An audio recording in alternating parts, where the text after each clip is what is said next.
tous, aujourd'hui on se retrouve pour le troisième chapitre de microéconomie qui est la concurrence pure et parfaite.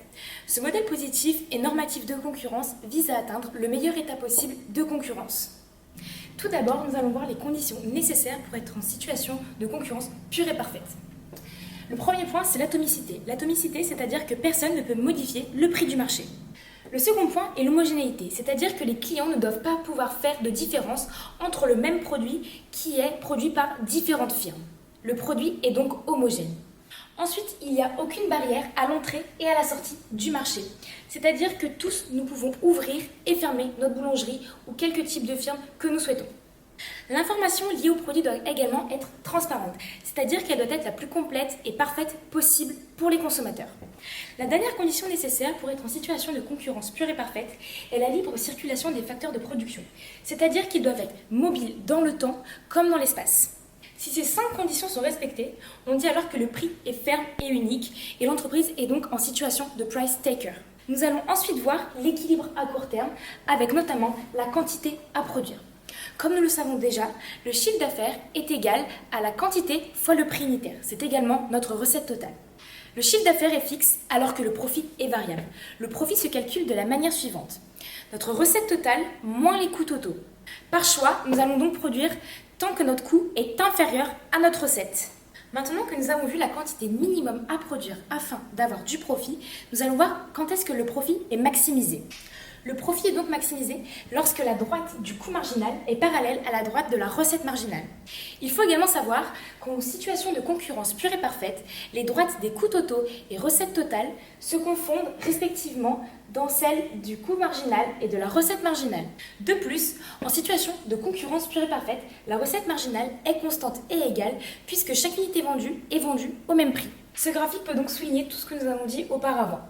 Puisque c'est dès lors que le coût moyen est inférieur au prix de vente du produit que nous sommes en zone de profit positif, c'est-à-dire juste ici. Ce graphique nous permet également de souligner que lorsque le coût marginal coupe le prix de vente d'un produit, c'est-à-dire juste ici, c'est soit le profit est à son maximum, soit la perte à son minimum. A l'inverse, nous pouvons donc en déduire la zone de profit négative. C'est lorsque le coût moyen est supérieur au prix de vente. Par conséquent, lorsque le prix de vente est supérieur au coût moyen, c'est alors une zone de profit, on va donc continuer de produire. Toutefois, lorsque le prix de vente est inférieur au coût moyen, c'est une zone de perte, on va donc arrêter de produire. Sur l'équilibre du court terme, une notion qui est également importante à prendre en compte est le seuil de rentabilité. Le seuil de rentabilité se définit de la manière suivante. C'est lorsque la production d'un objet nous rapporte autant qu'elle nous a coûté pour être produite.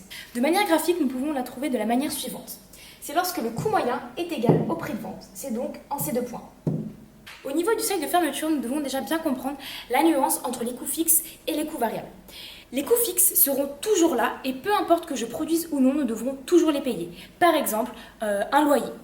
A l'inverse, les coûts variables varient en fonction de ce que l'on produit en termes de quantité. C'est pourquoi, pour connaître le seuil de fermeture, nous devons comparer le coût de variable moyen avec le prix de vente.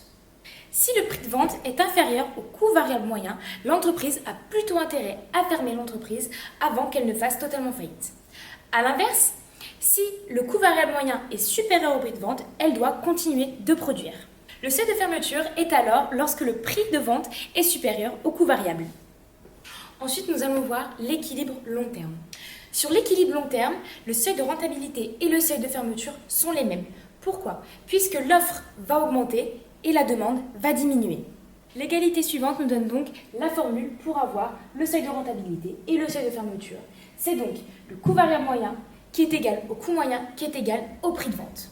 Par la suite, en situation de concurrence pure et parfaite, il existe des surplus. Les 3 surplus principaux sont le surplus du consommateur, le surplus du producteur et le surplus collectif. Le surplus du consommateur désigne la différence entre le prix de réserve maximum, c'est-à-dire le prix maximum qu'il est prêt à acheter pour un bien, et le prix de vente. Par conséquent, son surplus est ici. Le surplus du producteur désigne la différence entre le prix du marché et le prix minimum d'un bien. Le surplus est donc ici.